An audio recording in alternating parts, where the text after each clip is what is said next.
Lecture 2022, topic being People and Culture in Organizations, Joy and Challenges.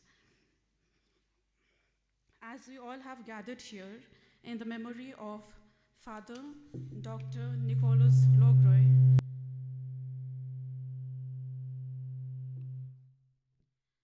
let me briefly introduce him to all of you. Father Nicholas Logroi was born on 18th February 1922 in Sicily. He came to Sonada as a student of philosophy and went on to serve the institution for over 25 years, first as a practical trainee and later as a priest, fulfilling a variety of roles. Soon after his priestly ordination on 3rd October 1948, he was appointed as a teacher at Salesian College, Sonada. In 1950, he was appointed as the Dean of Studies. Then he was sent to Salesian Pontifical Athenaeum, Turin, to complete his doctorate in philosophy in 1953. He returned to Sonada as the head of the Department of Philosophy and served SCS in that capacity till 1959. He was catechist for the aspirants and clerics from 1953 to 1957. He was principal of the college from 1957 to 1958. He served the college as rector and principal from 1959 to 1965. From 1966 to 1968, he was rector and principal of Don Bosco School, Park Circus. He was appointed vice provincial from 1966 to 1970. From 1970 to 1972, he was novice master at Sunnyside, Shillong. He was appointed provincial of the province of Kolkata for a period of 6 years from 1972 to 1978. From 1979 to 1982, he was in charge of ongoing formation for the whole of Salesian India. He returned to Salesian College, Sonada, as rector for a second term from 1982 to 1988. From 1988 to 1994, he was Bishop's House, Krishnanagar, as a confessor and spiritual director, during which he tried to master Bengali. In 1994, he returned to Salesian College as confessor and professor of philosophy till the year 1999. During this period in 1995, he was appointed extraordinary visitor to the province of Chennai on behalf of the Rector Major. In September 1999, he was asked to write the history of Salesian province of Kolkata, which was published in 2004. In 2004, he was appointed to the community of Don Bosco, Vidya Niketan Kalyani, the National Center of Formation for National Brothers, as confessor and teacher. In 2008, his health began to deteriorate.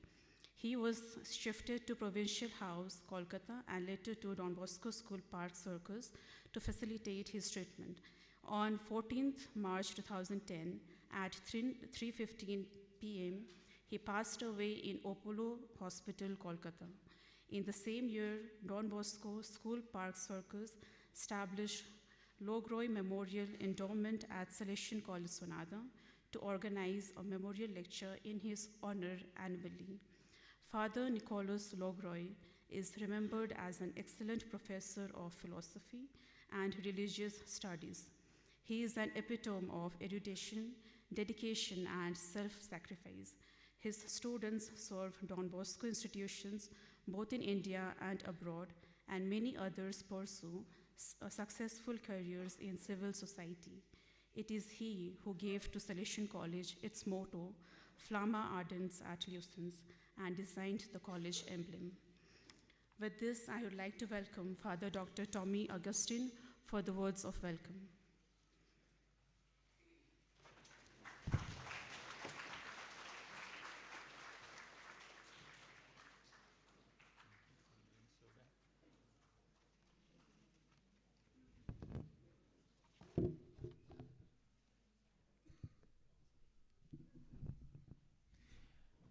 Dear Father Dr. Samuel Lepcha, Vicar General of the Diocese of Darjeeling and the Director of Anugalya and Divya Vani, Darjeeling, as our chief guest today.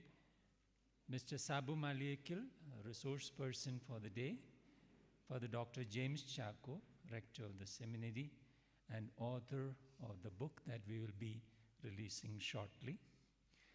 All those who are joining us online from India and abroad. Brother Joe's Vice Principal, Father Nirmal Topuar, Administrator, Deans of the College, HODs, members of the faculty, and your students and friends. I wish all of you a very pleasant morning and a warm welcome to Logroi Memorial Lecture 2022. This year is very special since it is also the centenary of Father Logroy's birth. And I welcome you very warmly to the book release function to be followed soon after this lecture. A very special word of welcome to our chief guest, Father Samuel Lepcha, the Vicar General of the Diocese and Director of Anugalia and Divyavani, the social service wing of the diocese. He holds a doctorate in philosophy and has been faculty of Morning Star College, a visiting faculty to Salesian College, and a very much appreciated guest lecturer. I warmly welcome Mr. Sabu Joseph, Director, People and Culture at Adya Aerospace Private Limited, Bangalore. He is one of our illustrious alumni, a Salesian cooperator, and was at one time a member of the faculty as well. I'm very pleased that he kindly accepted our invitation to deliver Logroi Memorial Lecture 2022. He has over 27 years of experience in human resource management across industries. A special word of welcome to Father Dr. James Chako, Rector of the Salesian Student Aid and author of the book that we are going to release today. He is a thoroughgoing psychologist and a counselor, and Salesian College Research and Publication Center is very pleased to publish his work and release it today. Welcome to the Vice Rector and Principal of the Philosophy, Father Preetham Barla, the Dean, Father Pavanjit Singh, to all the brothers of the seminary. Welcome to all our deans of the college, Dr. Terence Mukhya and Mr. Uday Malla, HODs, members of the faculty and students. I wish all of you a very interesting morning, listening and learning from the lecture of Mr. Sabu Joseph on people and culture in organizations, joys and challenges. We will also have an opportunity to listen to our chief guest, Father Dr. Samuel Lepcha, and to the author of the book, Back to Their Future, Father Dr. James Chako. Once again, a very warm welcome, a very pleasant morning, and an interesting day. Thank you. God bless.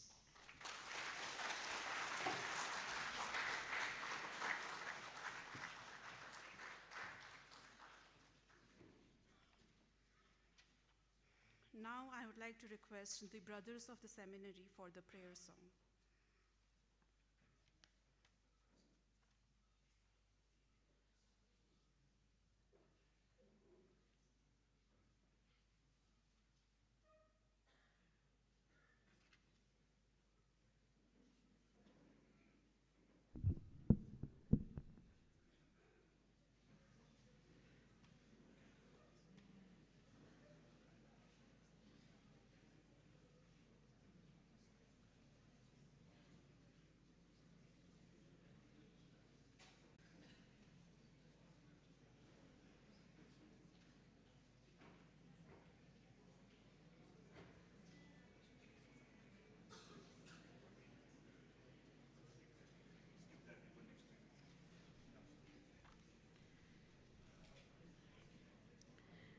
Now I'd like to request Vanshika and Alisha to please come up and garland our guest for the day, Father Dr. Samuel Lepcha.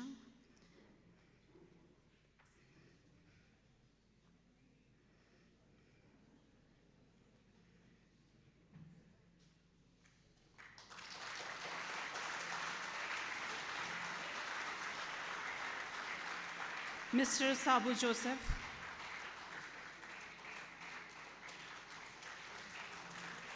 Father Dr. James Jaco,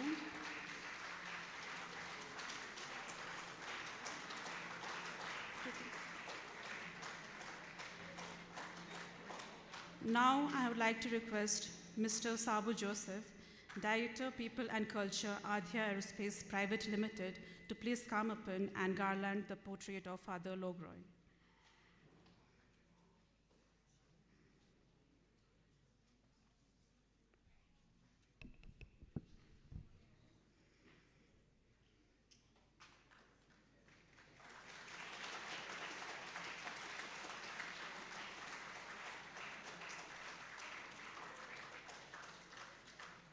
Thank you, Father.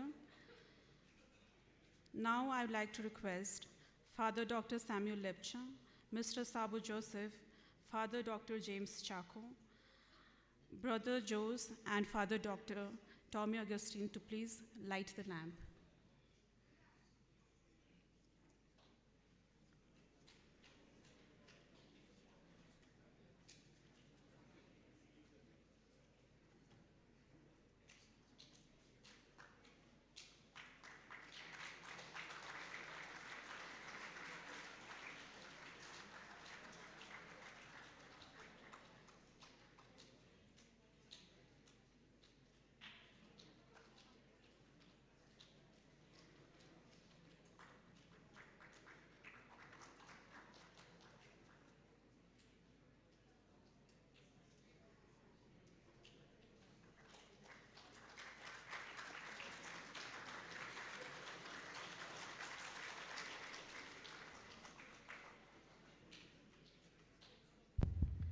Thank you. As we all have gathered here for the Logroi Memorial Lecture, topic being People and Culture in Organizations, Joy and Challenges, speaker for the day being Mr. Sabu Joseph, I would like to introduce the speaker to all of you.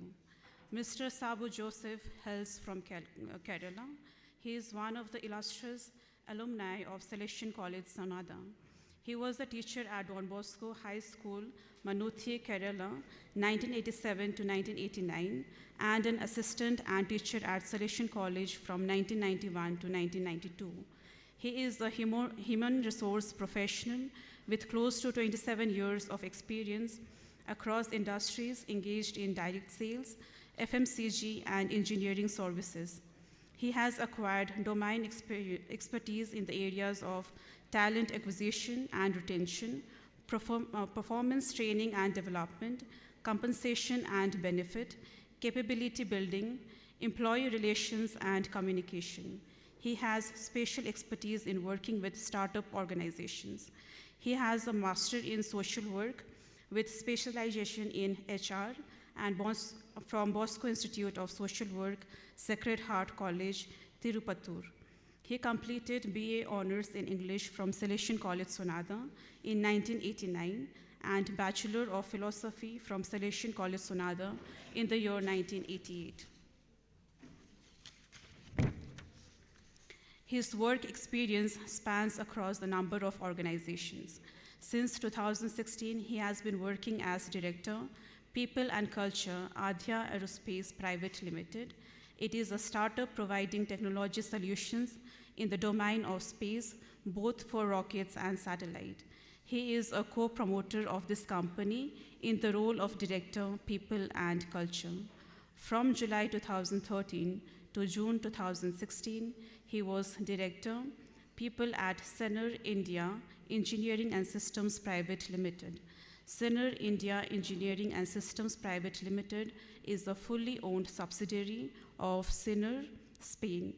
From June 2002 to July 2013, he worked with SC Johnson Products Private Limited. SCJPPL is a subsidiary of SC Johnson & Sons Inc. Based in US. SCJ is a 130 years old company and a leading manufacturer in household cleaning products and products for home, storage, air care, and insect control. In India, SCJ owns leading brands like All Out, Big On, Mr. Muscle, and Glede. He joined as manager, HR and was regional TD lean lead for Asia Pacific when he left in 2013. From April 2000 to May 2002, he worked with Concorde Motors Limited as Assistant Manager HR. Concorde Motor Limited is a joint venture of Jardian International and Tata Group. He was a generalist, heading HR support for the operation in Delhi, later additionally for Ludhiana and Lucknow.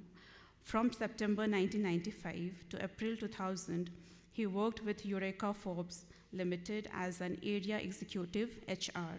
He joined as assistant area HR handling UP, Punjab, and Haryana to Delhi, taking care of Delhi, National Capital Region, Madhya Pradesh, and Rajasthan, handling an average head count of 700.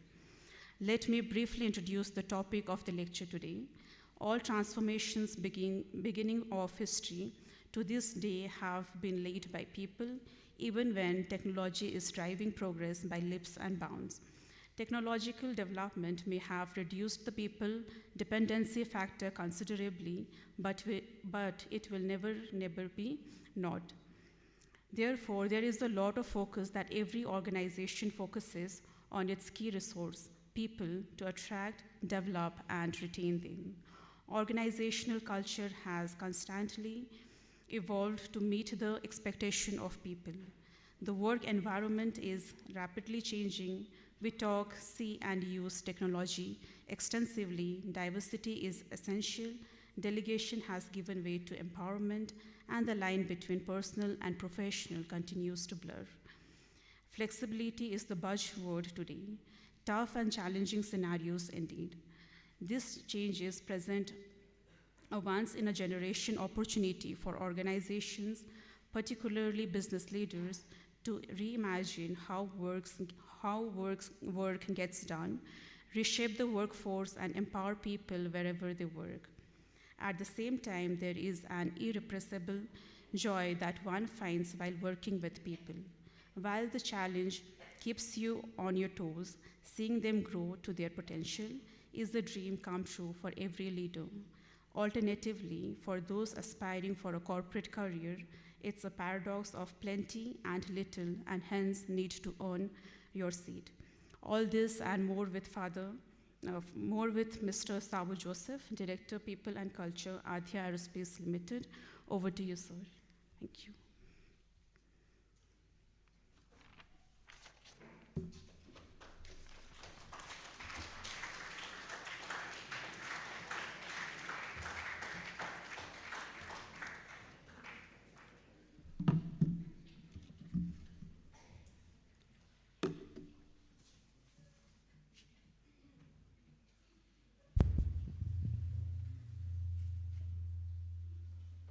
How many of us are familiar with the biblical character of Moses?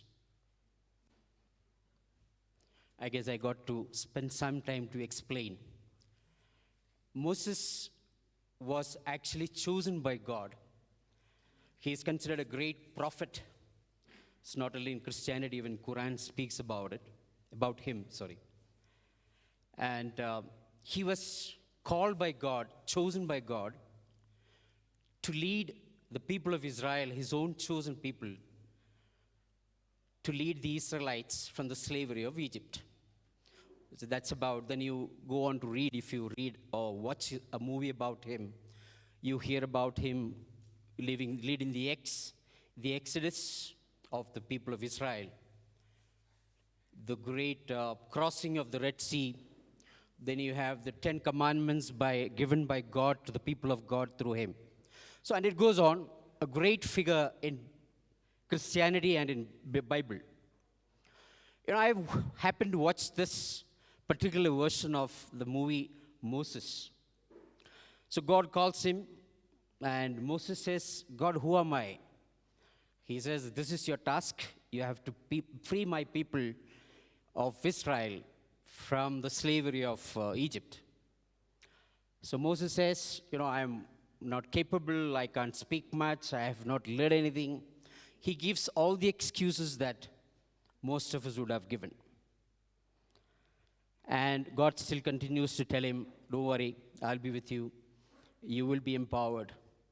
And Moses says, God, it does not make any sense to me. And God laughs. And he asks this question to Moses. Who says God must make sense? He says to the mankind, what God does or what God speaks does not make sense. That's the thought I have, or the feeling that I have as I stand right here in front of you. Good morning, everybody. You're not bad, a good crowd of 300 to 400. All right.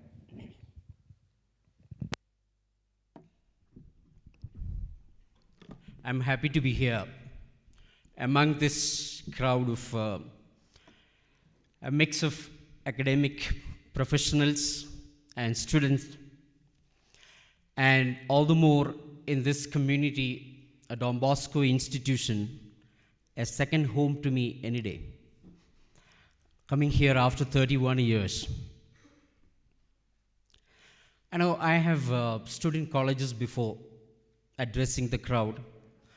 Every word that I spoke was listened to. I mean, if there was any iota of doubt, they would ask. Because then I was driving a recruitment drive. So if I say you will get this, they will ask, will I get this on day 1? Will it be available from day 30? So, they would not leave the hall without every word of being understood. Today, I am here as part of an initiative of an educational institution, what they call an academia-industry interface. We have this constant interaction that most educational institutions, then we also do as a moral obligation. We, for example, internship that we do is a part of this initiative. To bridge that gap that arises or comes up between education and industry requirement. So, as I stand here, I have a challenge to make myself heard and also understood. As I was drawing closer to this date, I was wondering why Father Tommy kind of picked up my name, an HR professional. Once my CEO of an organization that I work for longest innings, he asked me this question, Sabu, why did you choose an HR profession? I said, Father, I've been in the seminary for so many years, and I think I love people, and that's my forte, that's my strength. So he says, Sabu, the HR professionals don't go on to become CEOs. So they remain at the max. They might become global head of HR and not of the organization. Though, I don't know how many of you read about current affairs. There is this lady called Lena Nair, who was heading human resource for HLL, who was going to become CEO of this company, the perfume company called Chanel in France. So there are stories, but there are very few. So I would have expected Father Tommy invite probably a CEO who could right away make a decision and say, I hire 10 of you or 15 of you. All right, so it's because, and I'm happy to be here on this occasion as we recall the great personality and the legacy of Father Logroi. He was my rector and spiritual director for 3 years. Very caring, a fatherly figure. Always cheerful, calm, and mind you, if he ever lost his cool, which means the matter was very serious. It was not a light thing that he could, or any of us could smile off. I earlier spoke about the great the atmosphere of family environment that existed in our community in Don Bosco Institution. One of the reasons why we remember. And this was exhibited by Father Logroi in a big way. He would, as a leader, he would ensure that we maintain that atmosphere of welcome, of family atmosphere, everyone being cared for. That is one of the things that every organization today focuses on. that is maintaining an atmosphere, what we call culture, or a work culture, or a work environment. And I am also here as a second aspect that we will delve upon is how do we, all of us sitting here, aspiring one day to be in corporate, looking for a career, how do we prepare ourselves to be one among these when an organization says, my home is ready, are you ready? So it is not that we are at the organization there says everyone come. It is not. So I go to make myself ready for this being one among these. And with that brief introduction, and I'm also glad that Father Dr. James today, his book titled Back to the Future, a paradox actually. So you're going back at one time, and he says, I'm also going to take it to the future. Am I right? I don't know. I'm just reading into the title of the book, Father.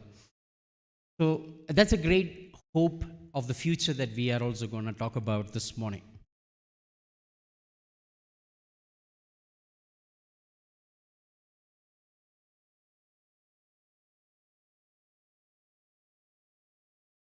We have these great personalities. I know at least you would know the one in the midst. Ratan Tata, who spoke about, Jayadi Tata, who spoke about good human relations not only bring great personal rewards, but are essential to the success of any enterprise. And Eugene Scheller, before him, since I know this organization called S.C. Johnson,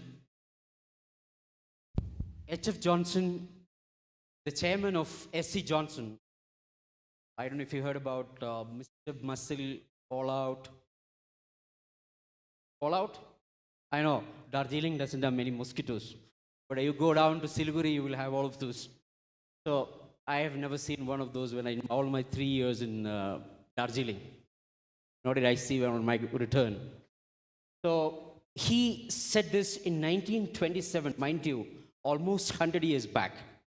He said, the goodwill of the people thing in any business, which that is the only thing that lasts.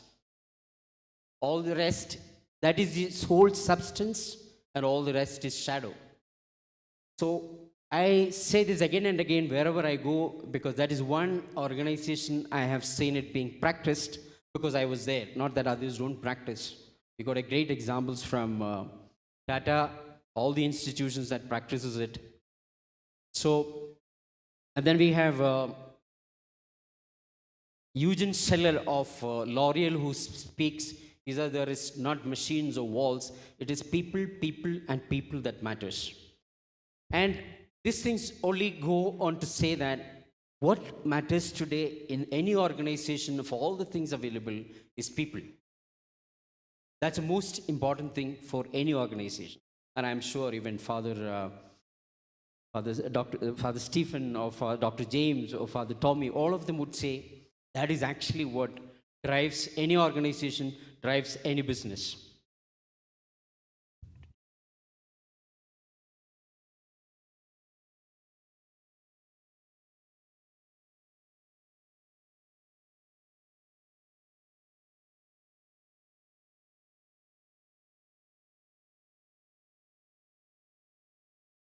Trying to get technology back. This is why we said technology alone is not enough. It's people who come behind it. Yeah, indeed. In fact, today we have, we had this question the other day when I was at Salesian College, Siliguri. This faculty member, I guess, Peter Lepcha, who asked, are you saying you throw away technology and only people is enough? I said I didn't do that. In terms of priority today, we said this is where it stands. Today we talk about artificial intelligence, machine learning. All of that has got one resource behind it, which is what we call people. Nobody has ever driven an organization or succeeded without this. If you have all these, I got a great flight, I got a tasty food, When I got up, I was in the hospital and I felt cared for. And the patient says, not the medicine that worked, but it is the care of the people of the hospitality. Then, in the school, we say the teachers, all of this, if you go back, there is one element that is there, people touch. If we remember Father Logroi today, it is not because of what he taught. Cosmology does not, or all of the subjects today won't make, can't even recall the subjects today. Sorry, Father. All the subjects I don't remember, but we remember the personality of. That's why all of us are here on this 100th birth anniversary. The people touch is what leads us all to this particular experience. And I need not say the bundle of potential that human being is all about. I always say people, best organization in the today's economy, we speak about talent economy, old and industrial revolution, capital revolution. That people today we speak talent, the economy that is driven, grown and driven by talent, as in we people, by the way.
Oh, that is a career.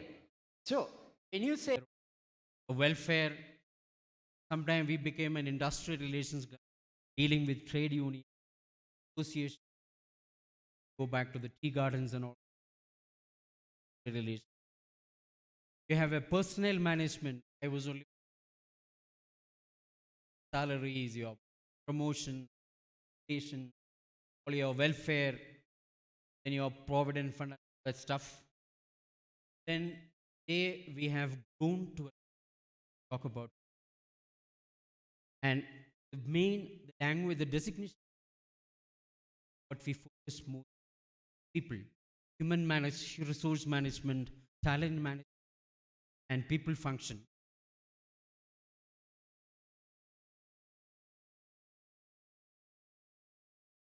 The end of his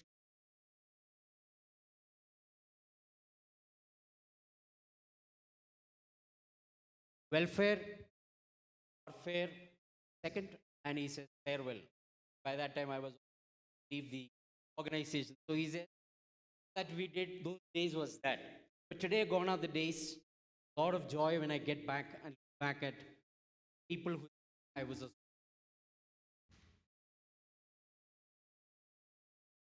And what we do is three things: we attract talent, we exercise, purpose for which college stands to benefit. I also say, maybe particular some bit of what we do in Adhya. Attract, and then we have also developed. There is nobody out in the world. I don't know, you name these Intels, any of these. All of them, we have a responsibility to shape into delivering. And then we all, a lot of focus that we gaining people. So these are the three things that attract, develop, train people. Exactly what we do. Business partner or those don't well manage have professional sitting in the expense sheet, balance sheet. We are supposed to be the revenue side also. They call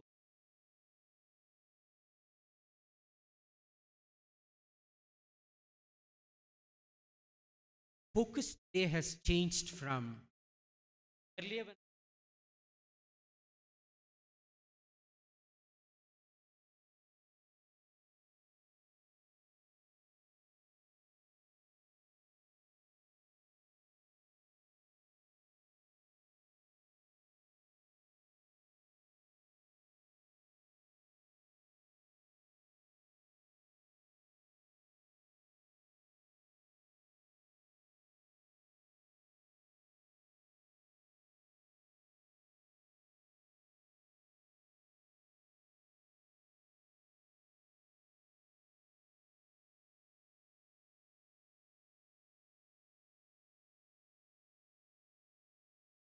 of you who want to be, we're all there out for aspiring that you choose one of those best media houses. So you would have already get what happens. You already know where you want to be.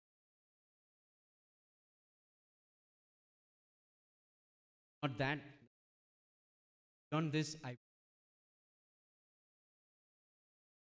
talk about the talent is curse. We have this talks that any idea of how many engineers graduated every year? At least I don't want to talk about overall graduates, but just the graduated. No harm. How many? 10 even.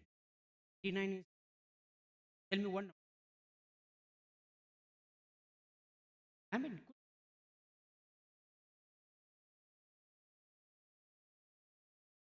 not so much. They say it is between 5 to 6 lakh engineers today, average on an average pass out in India, but the employability of those you're talking is 20 to 30%. So there is a situation where we have of engineers, but there is also a situation can't find in this particular. Good to share a little about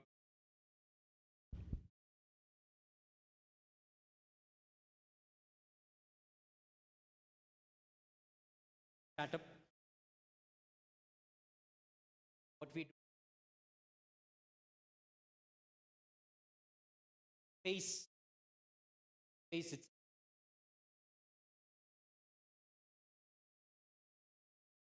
satellite, provide about the rockets that is trying to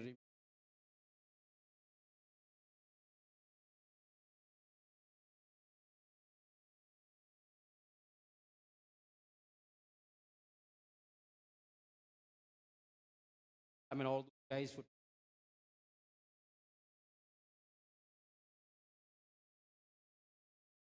so talent. Highest nobody. All the more I say I start to be high graduate knowledge level.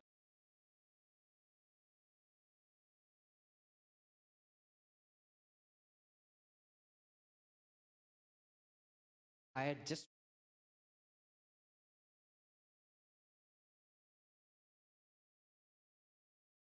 meaning when we talk about plenty.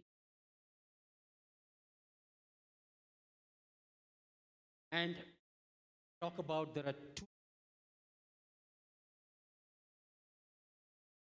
a talent or which had started in 7.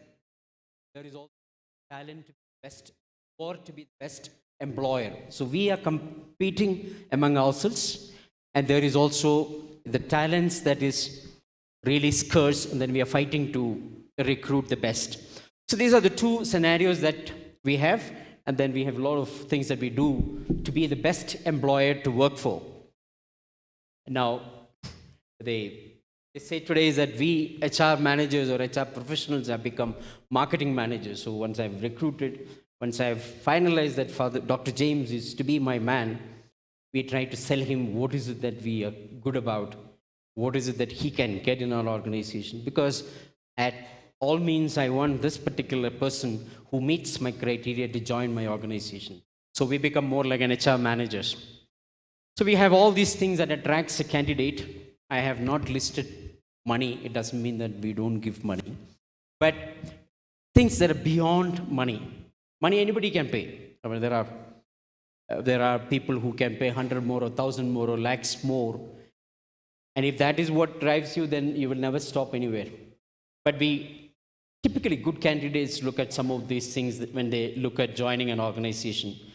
And but most of it actually is hovering around employer brand is very important. I mean, as we said, a media house, we will look at something like a top one to think of, to start with. There's nobody here who doesn't want to join Google or Microsoft one day. All of us would like to. Or, join an Tesla one day, or I don't know. The values and culture that the organization does matter. Now we have, for example, with this great resignations that happens within our organization. So we hire them as very, very juniors. And 2 years, 3 years they spend with us, comes the age of marriage. So when the boy sits with the grooms, brides would be parents. They ask, where do you work? He says, I work for Adya Aerospace. So he asks, can you say that name again? So he has to, that is the kind of brand visibility, for example, we have today. There are many other organizations who do not have that kind of a brand recall. If instead I were to say I work for Tatas, Birlas, okay, I know. The prospective ones are very happy about the company that I work for, and the girl is mine. There's no doubt about it. So that is the kind of mileage that a brand equity, for example, holds.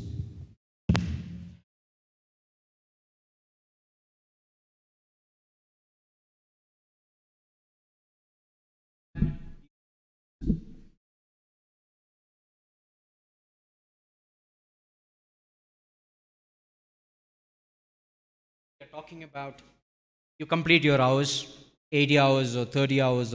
We have, for example, 45 hours of flexi work. You want to come 3 hours late today? Fair enough. We can't force you either. So that kind of flexibility organizations have given. Earlier we used to talk about when an employee used to leave, we used to have an exit interviews being conducted as to why do you want to leave, so that we correct those things within our system. Today they are talking about stay interviews. I would like to find out from you, why do you want to stay? And then reinforce those behaviors, value systems which are good, so that it is kind of improving my work culture. And of course, earlier everything was official. If I enter the office, till the moment I leave, I could only deal with official things. Today it keeps jumping, and it's very difficult to say what is official, what is personal. I remember once we were talking about, when we had to make our telephone claims, we had to mark off personal calls. So I encountered this guy who presented a claim, and he says, Sabu, you see, when I sit in the office, why do I call my wife? Because I just want to say, hi, I am alive. So, and She may have called me, but I am not able to take the call because I'm busy with my work. So I am returning a call. But you can't tell me that this is a personal call. So it's now, that is a kind of a mixing that happens in our work between official and the personal. Of course, physical becoming, we are virtual today. We have all gone through this, all of us sitting here. There are professors and there are teachers, there are students who've onboarded on a virtual place. And in all of these turbulences that goes through in your organization, there is one thing that can withstand all this. That's a culture of an organization that we have. What is culture is defined as a set of beliefs, practices, values that we hold all together. What we call, as earlier we spoke about, family atmosphere that we maintain, respect for people. And there are a lot of, these are not necessarily compensation and benefits. How ethical an organization is. For example, Tata's and Godrej, they are held in high esteem as an ethical organization, while many others who may be having billions of turnover, but they are not held in the highest position because they don't have this kind of a culture that good employees are working for. These are all the other elements of a work culture, is like respect for people, values. A lot of focus today, I see that most of the students have got a right balance of the gender, male and female. There's a lot of focus today, the organization focuses on diversity. Earlier it was all men or a maximum men kind of an employee organization. Today we are saying humanness is not complete without male and female. So we are saying we need to have women. They bring in that special advantage or value proposition in terms of eye for details, multitasking. Women are much in demand, not only at entry level, but also in the boardroom. So for us, it's a KPI, key performance indicator. If you started the year with a ratio of 80-20, the management will say, Sabu, I want you to take this to a 70-30 or a 60-40. It is never stabilizing. There's no warning bell as of now. Now Sabu, stop recruiting women. We have overshot. There isn't.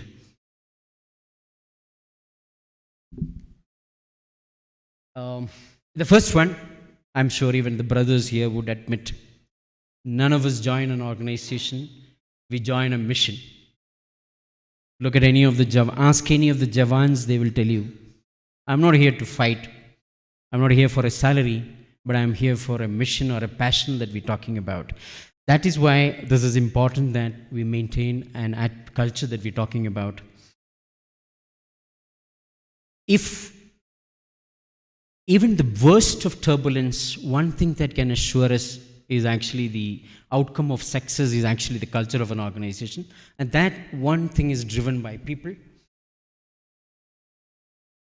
If everything is okay, we are growing double digits, 3 digits that we talk about, we give the credit to people.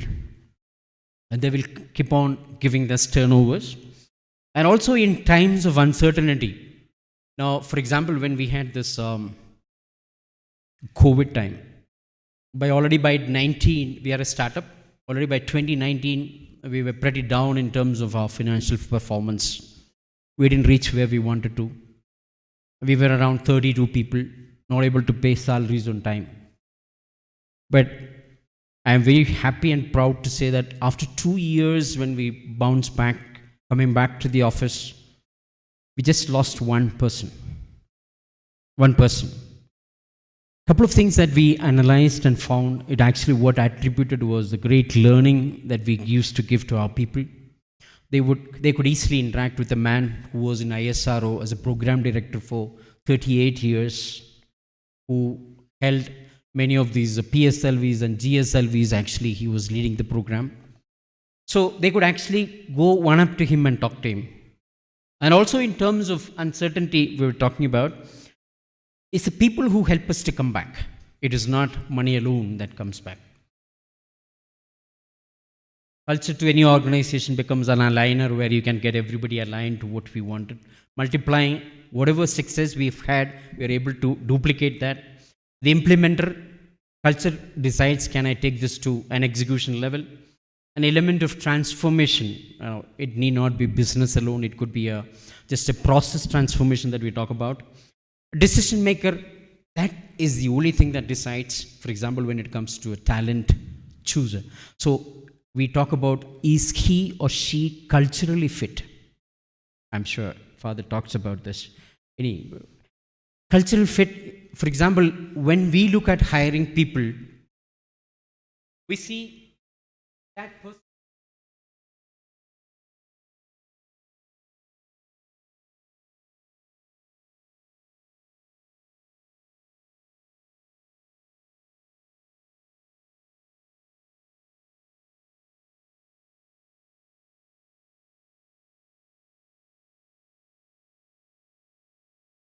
And processes life. So technology may not be there. So can he still make a presentation? The that's the question that we take when we have to make a decision, for example, about a candidate that we want to hire. The unassailable edge. Technology is available for everybody. The same pool from where I recruit, but it is because I am different from somebody else that somebody joins me.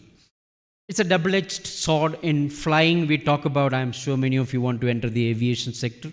We talk about tailwind, which means is the wind coming from at the tail of the aircraft, then you get great speed, or is it a headwind? It's tough to go, but we still make it if the culture is of the organization is good. So we talk about this tailwind or the headwind of an organization. Okay, we will skip this. Maybe a little bit about how do we focus on this in our own organization. We have our value system, which we call TACIT, which is transparency, trust, accountability, commitment, integrity, and transparency. I mean, these are expressed in terms of open door policies or the design of the office itself. We just have one room that is set aside only for meetings. So kind of, and also the sense of ownership we give ESOP to people. So that is how we try to cultivate that sense of belonging and ownership to the people. Now, I said I'm here ready to attract, but there is also a great attrition that is happening. Attrition is people leaving you. Industry attrition rate is somehow today used to be around 18 to 20. They say it is going to touch around 35% by the end of this fiscal year, which means 35 people out of 100 are leaving you. In US, they talk about the great resignations. I'll come to that. 100 billion spent on employee engagement. Engagement is actually trying to make that sense of belonging and all that. Cost of employee turnover is also very high. Every time I recruit somebody at the place or somebody who's left me, the cost is something like 5 times. Why do people leave? They don't leave an organization or a job, bad job. They leave only bad bosses or managers. There is a great resignation wave that has started in 2021. Post-COVID economic scenario has changed. So we are talking about, they say around 4 million people have already left the job in US in April 21 itself. So that's a kind of turmoil that is happening in the industry. Every resignation actually opens up another opportunity. But for us, it is a struggle. All right. Now comes to the most important, and that pertains to us. What is in it for me? All of us present here. We come back to again, there is plenty situation. There is also scarcity, which from an organizational point of view, they talk about the nature of the organizations being VUCA, vulnerable, uncertain, complex, and ambiguous. That is the nature of every organization today. We are vulnerable to a lot of this. Nobody ever anticipated that we would be vulnerable to a COVID epidemic. Uncertain, we don't know what is going to happen. Maybe I might grow, do well. It's complex and ambiguous. Organizations are transforming. If you look at, there has been a revolution every 5 years. You had an IT boom, then we had a telecom boom, and the IT then again kind of saturated. I wouldn't say it is doing so badly. Telecom, of course, you know, it has actually come down to just two major players in India today. It boomed. A lot of people have resigned and went. They were given the salary that you wanted. You could negotiate. You have the aviation boom. Of course, you know, it actually takes off, kind of hovers around for 5 years. It goes down. It takes a nose, it goes down south. Then you have today the e-commerce that is doing quite a bit from a sale perspective. And today we are talking about the startup revolution, which is actually almost kind of reached its peak today. Everybody, I mean, somebody says, I don't want to go down and become somebody's employee. I want to be my own employer. I got the money, I got the talent, and there are a lot of opportunities out there. Let me start up my own. There is, you know, we talked about a Corona batch. We are recruiting in 22. All of you sitting here should be glad that you are not part of the 2021 Corona batch. Nobody in the industry want to touch them. It's a fact. Because I completed my exam in my online. I never seen an industry. If it was I was doing a diploma, which is kind of a diploma course of 1 year. I may have never met my teacher. I don't know where the institution exists or doesn't exist. So what has happened is that these people who have come out, they have a degree. They are qualified on paper. But if you ask them in terms of knowledge, it isn't there. But I am not asking for experience. I am asking only for knowledge. It is not there. So you should be glad that you have not been a batch that passed out in 21. There is a lot of focus on preference for specialists. You know, we talk about jack of all, master of none, which is okay. In the earlier days, I knew a bit of sales, I knew a bit of marketing, a bit of computer, a bit of finance. Yes, I could envision myself to be going on to becoming the CEO of the company. But today that is not. They want actually what they call a specialist. Now, we do, for example, even in social work that we're doing today, we talk about, is it a rural focus? Is it a youth focus? Is it medical and psychiatry? In all of those, so to be claiming that I am a social worker does not get us a job anywhere. You might get, but you will not go far.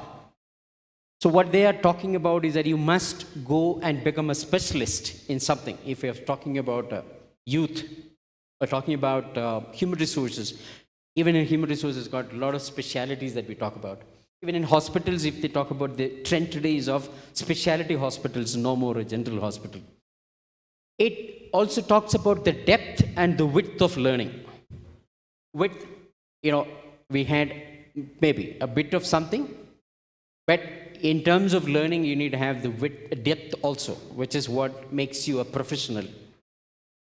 That should actually be the focus. In sales, we talk about when you go into a store, a super bazaar, what we call, in the shelf, are you seeing 2 products at a stretch, or you're seeing 5 or 6 in a stretch? We call this the width. And then, if you remove the first one in front, how many behind, which we call the depth of it. Arm yourself with technology. AI will still have a lot to do with machine learning. These are things that we're talking about. Be agile. That is actually the last message that I want to leave with.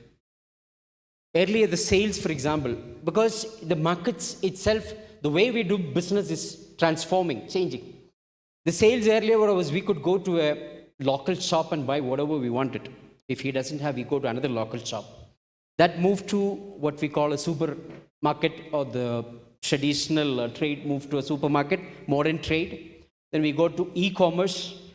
There are also today, the next stage is direct to customer. ITC, for example, I've got stores that talks about direct to customer.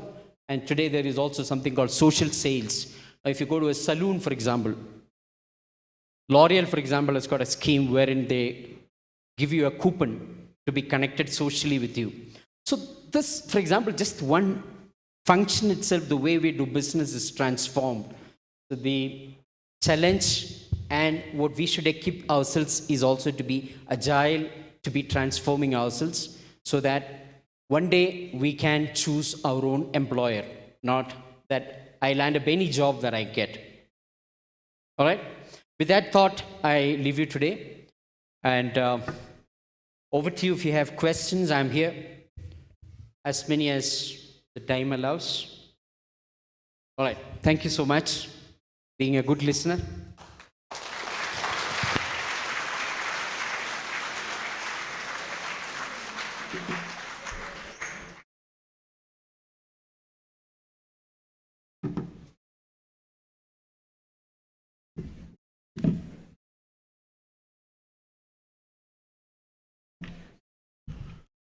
Thank you, Mr. Sabu Joseph, for an enlightening presentation.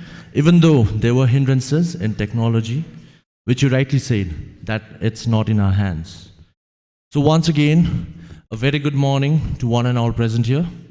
Our rector, Father Dr. Tommy Augustine, Vice Principal, Brother Josh, respected deans, dear faculty, and my dear students. A hearty welcome and a fresh morning to our chief guest, Father Dr. Samuel Lepcha, Mr. Sabu Joseph, and most importantly, to Father Dr. James Chako Mulekunnal. Each time a book of writing makes it into the world, a people, a community, or a nation is given voice.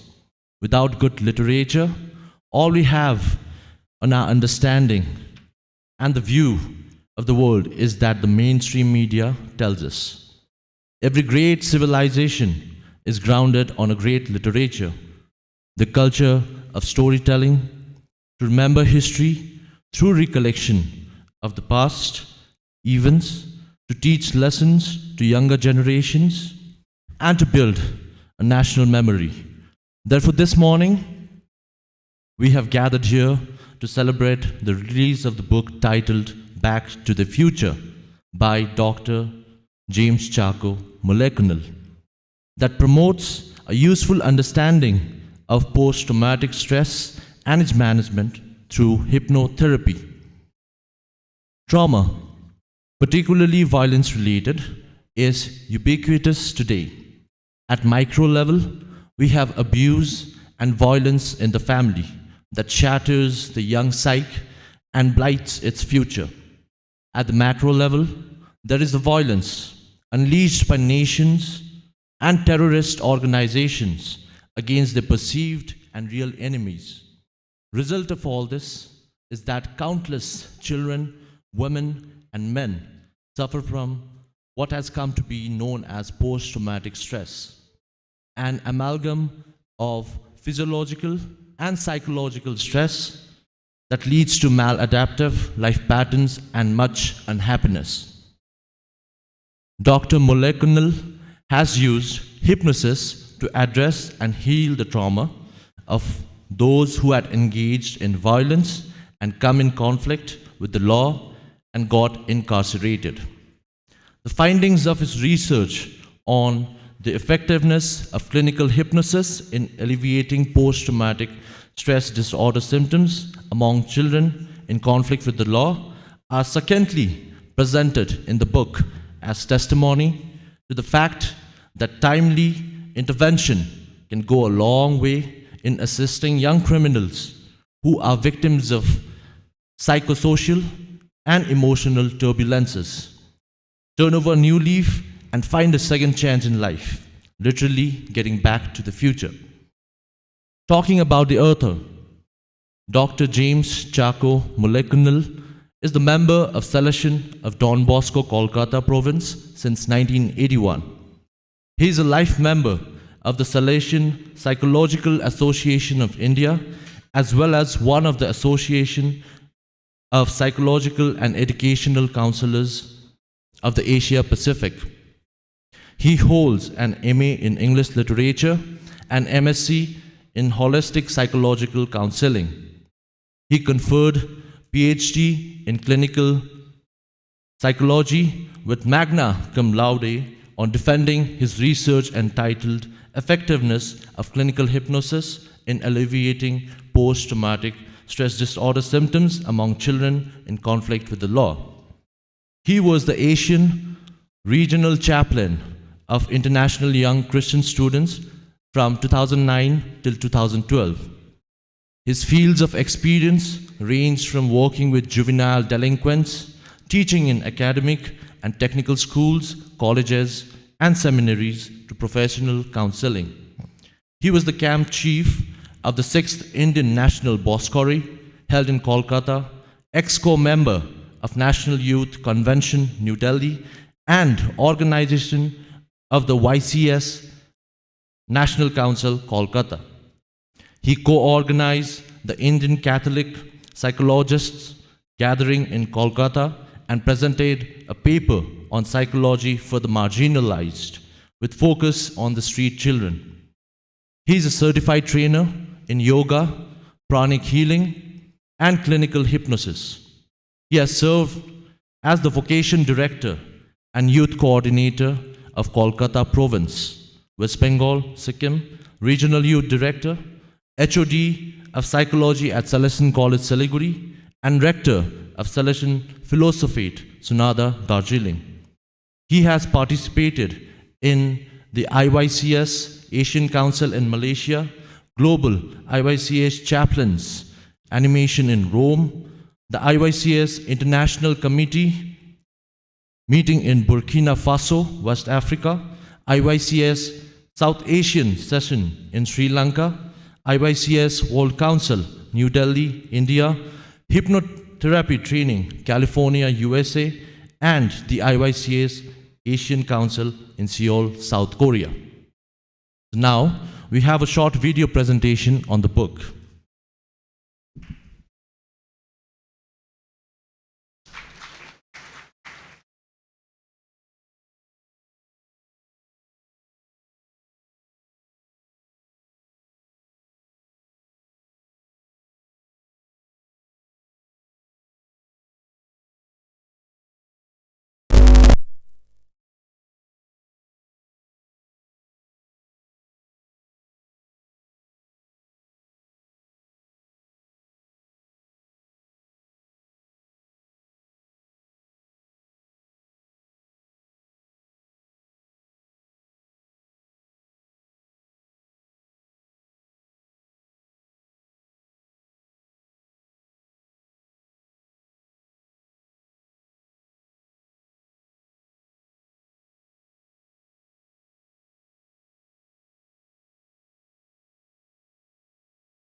Back to Their Future is the title of the book that I am publishing.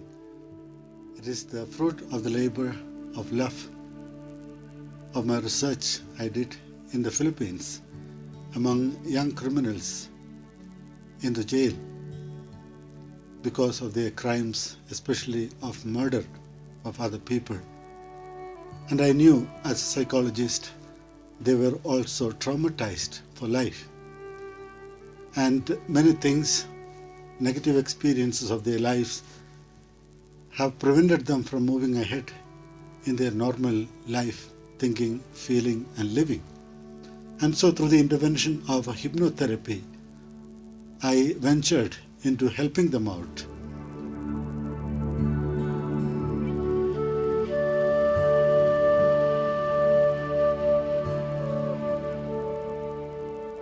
We find people having recourse to substance abuse when things are out of hand, when they are depressed, when they are sad and in despair. They go into an altered state of consciousness as a kind of solution. I found hypnotherapy as another way of reaching this altered state of consciousness during which healing can take place. And that's what exactly happened to these youngsters, based on whose life and transformation I have written this book, Back to Their Life, literally enabling them to come back to life and to move on to their future, accomplishing and achieving their own dreams.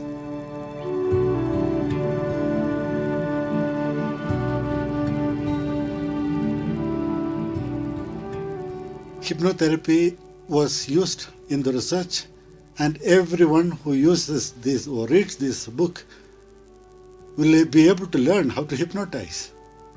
And you'll be able to do hypnotism on yourself or on others for the sake of healing, not just for entertainment, making other people do what you want them to do. But through clinical hypnosis, we can overcome trauma, overcome depression, overcome the many emotional wounds that affect people in their mind, in their lives, in their thoughts.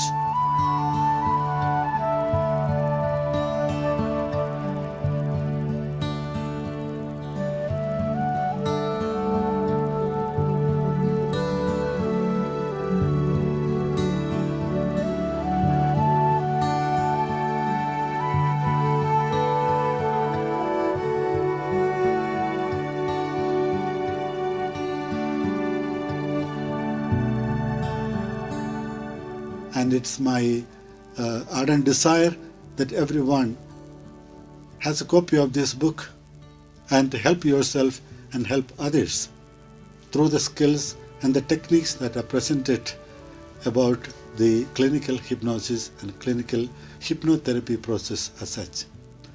Thank you one and all. Wish you all a very happy reading.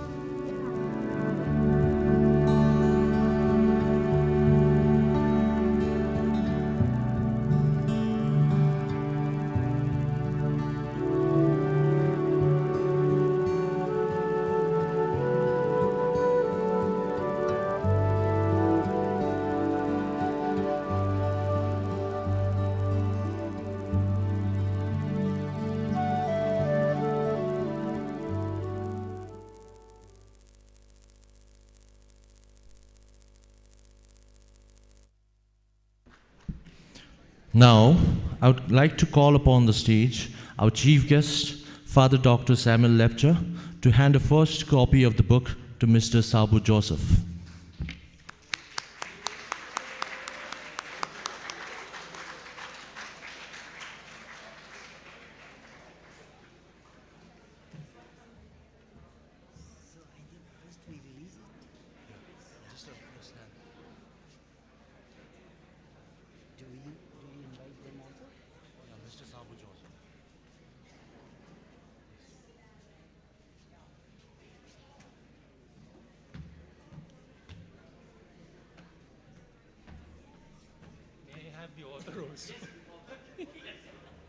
The author as well.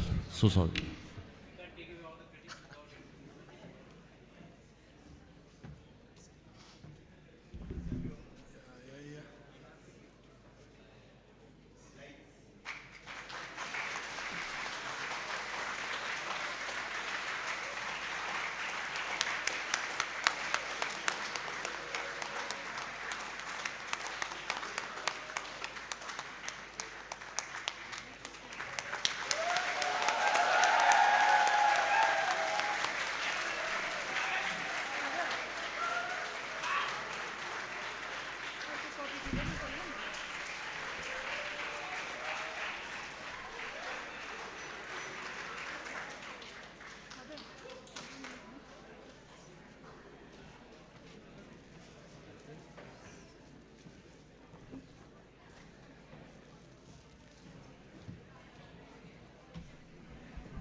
Now, I would like to request the author himself.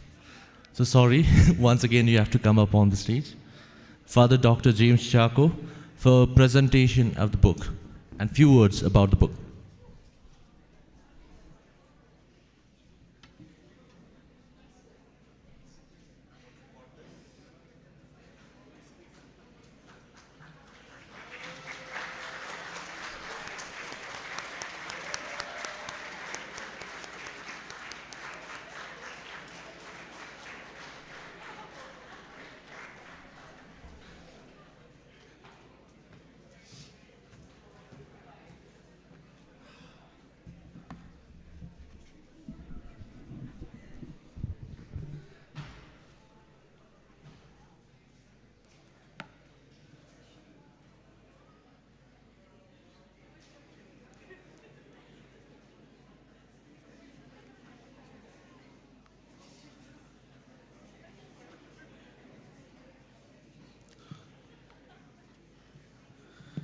A very good morning to one and all. I would like to start by thanking very important persons in our midst, especially our chief guest, Dr. Father Samuel Lepcha, for obliging to accept our invitation for this function this morning at Salesian College. Father obliges usually without a second thought. There has been the history of my experience with him in the past. Thank you, Father, for being here and for releasing the book that I authored. I'd like to thank Father Tommy Augustine, the rector of the college, who is my friend for many years. From the days of my student life here, I was the third year, he would be the first year, both here and in Shillong. And I was glad to be back here as a rector, he on the other side, me this side. And he has done a lot of editing of this book, meticulously doing the proofreading. Painstakingly, he has done a good job at that. And I am grateful to Father Tommy for that. I'd like to be placing on record for the principal, Father Dr. George Tadatil, who is my classmate from class 8. Though he looks older, I am older to him by 1 year. He has been prodding me on and encouraging me to complete the publication of this book. Thanks to all of you for your encouragement and presence here. And certainly, I am touched by your own words and gestures of appreciation and encouragement. You know, at a party, one woman approached a person who was known as a doctor and told him, "Sir, I have got some knee pain. Can you heal me?" And the doctor said, "I am not a doctor of that type. I am a doctor of psychology." Oh, and she went away. Little later, she came back and asked, "What kind of sickness is psychology?" Psychology is not a sickness. I realized it is a technique, it is a way by which we can heal many psychological sicknesses.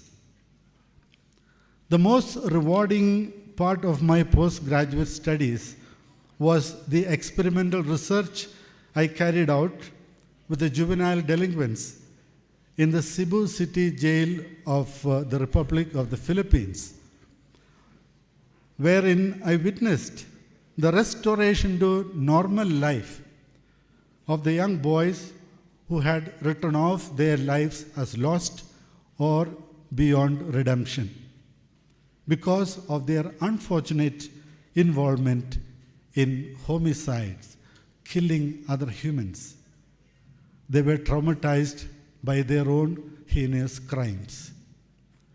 Ever since I joined the Salesians of Don Bosco 40 years ago, I had the privilege of sharing in the healing ministry of the Lord Jesus Christ, who proclaimed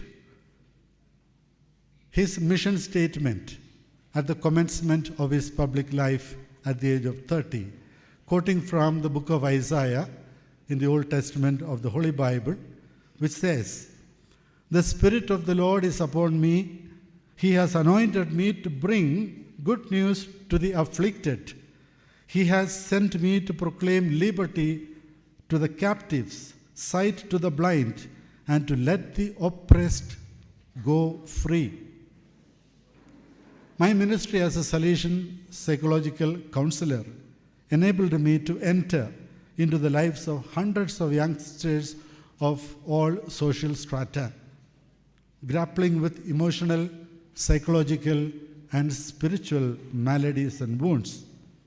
Therefore, I determined to make the research for the highest academic degree of PhD something directly beneficial to the most vulnerable section of the society, the adolescents,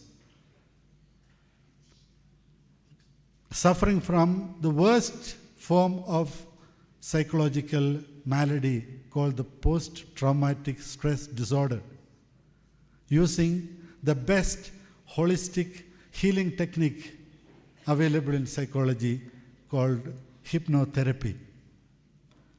The positive outcome of the intervention in the lives of the traumatized youth in the jail could be likened to the bumper crop that a farmer would have from his farm. I was so overjoyed at seeing the hapless youngsters relieved from their PTSD symptoms and motivated to move on in their life with a new vision into their future, that I told the jail superintendent I would not regret, even if I don't get my PhD degree. This itself, this work with these youngsters in the jail has been so satisfying, so rewarding. This is the best part that I could look forward to, that I could experience. They are moving on with a new vision to their future. I saw in the glistening eyes of these youngsters, my new friends, a renewed purpose to live and a resolve to compensate for the past misdeeds that they had unfortunately committed. Literally, they were back to their future. This book will reveal the agony of psychotrauma and the ecstasy of the liberation from PTSD with the help of clinical hypnosis. You can also learn how to hypnotize for psychospiritual healing. Thank you, and God bless you all.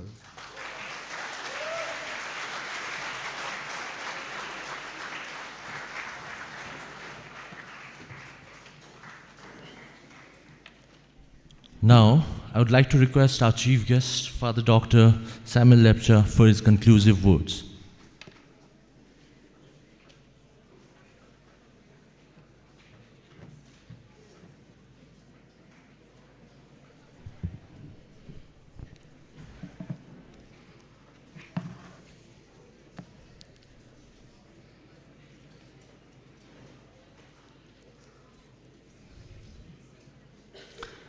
Dear Father Tommy, the principal, Vice Principal Father, Dr. Jose, Brother Jose, dear deans and HODs, especially from the Department of Commerce, and dear Sir Sabu, the resource person today, and my dear Father Dr. James. I feel so privileged to be here amidst you all, and especially with the Department of Commerce in the first part to listen to Mr. Sabu presenting his perspective for the prospective candidates for his company and so many companies around the world. Before I speak something on Father's book, I would like to really extend our heartfelt gratitude to Mr. Sabu for trying to reach out to the young minds. There are so many things which you shared, are very, very practical and very, very important today.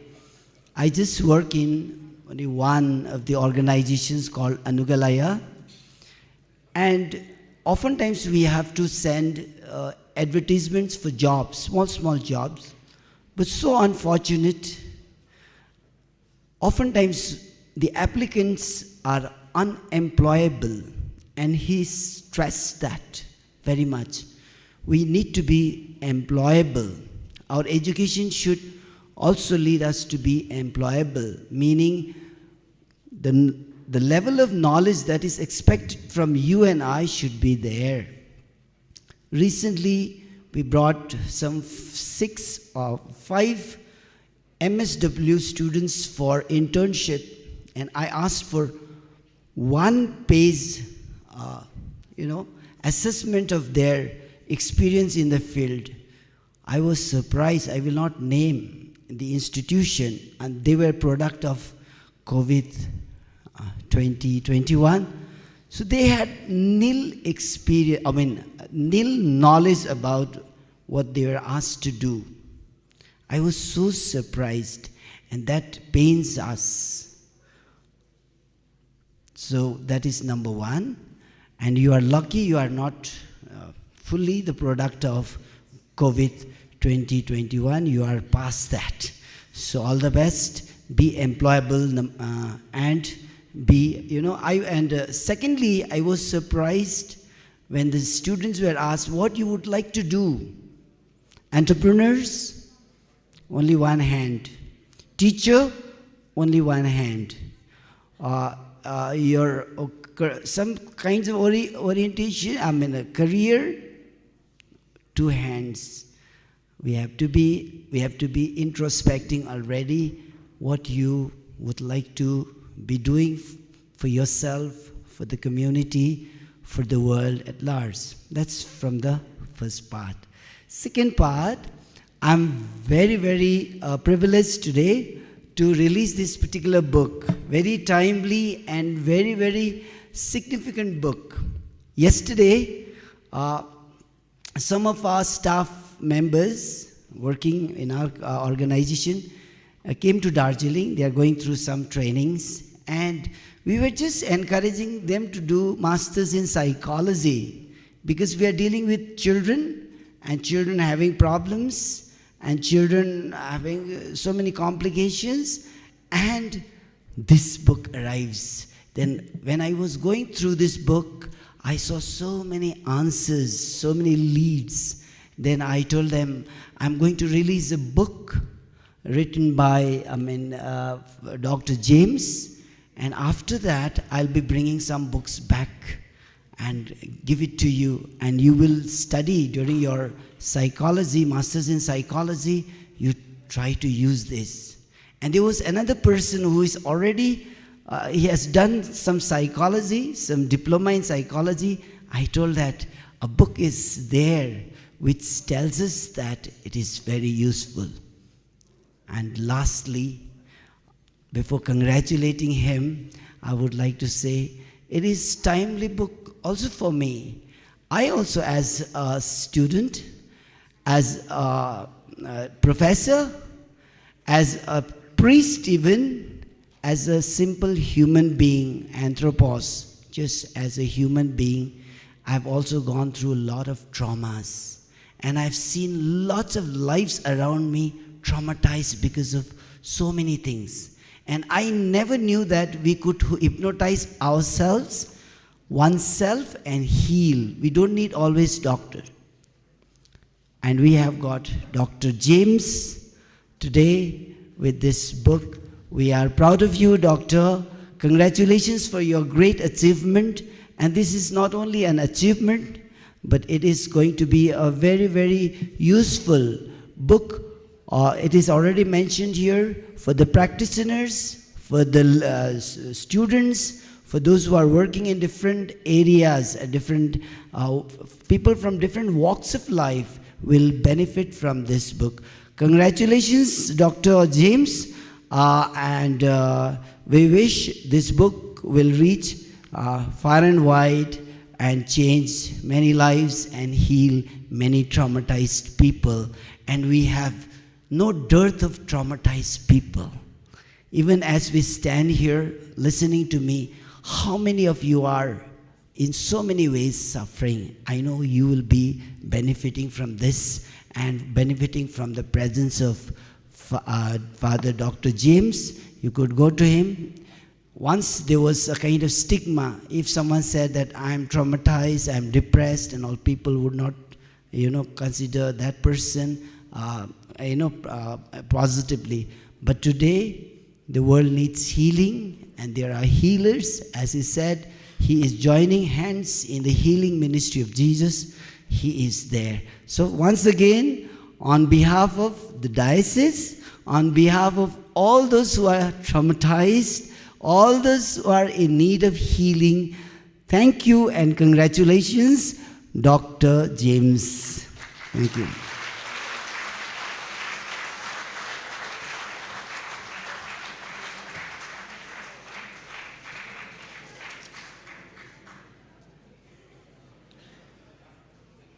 Thank you very much, Father Dr. Samuel Lepcha, for your valuable words. Very good morning to all. It gives me immense pleasure to deliver the word of thanks and acknowledge the contribution of those who made this event as it was. It is a very success event. I, Chodu Lepcha, on behalf of the entire fraternity of the Salesian College, would like to extend my thanks to Almighty God, first of all, because by His grace and blessings, we were able to make this event as what it was. I also extend a hearty word of thanks to our chief guest, honorable chief guest, Father Dr. Samuel Lepcha, who gave his precious time from his busy schedule to grace the occasion. I would like to thank the speaker of the day, Mr. Sabu Joseph, for sparing your valuable time with us. Thank you, sir, for enlightening us with your inspirational words. I would like to thank Father Dr. James Chaco for gracing this event. We are indeed most thankful for giving opportunity to our college for releasing your book, Back to Their Future. We wish and hope it is a great, huge success. Thank you.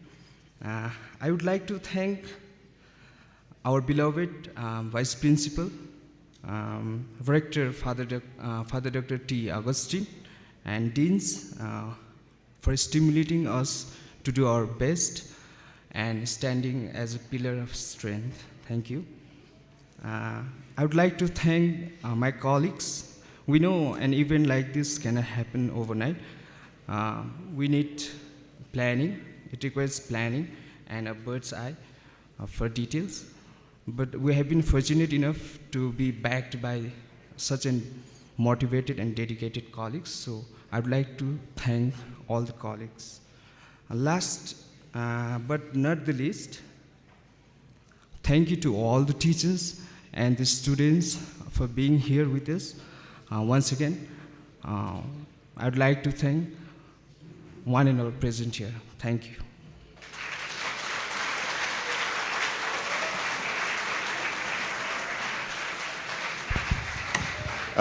We have had quite a long morning. Thank you for being so patiently sitting here. Well behaved. We have a 10 minutes break. Then we have the third hour of class. Thank you very much. You can open the doors. 10 minutes break. Thank you.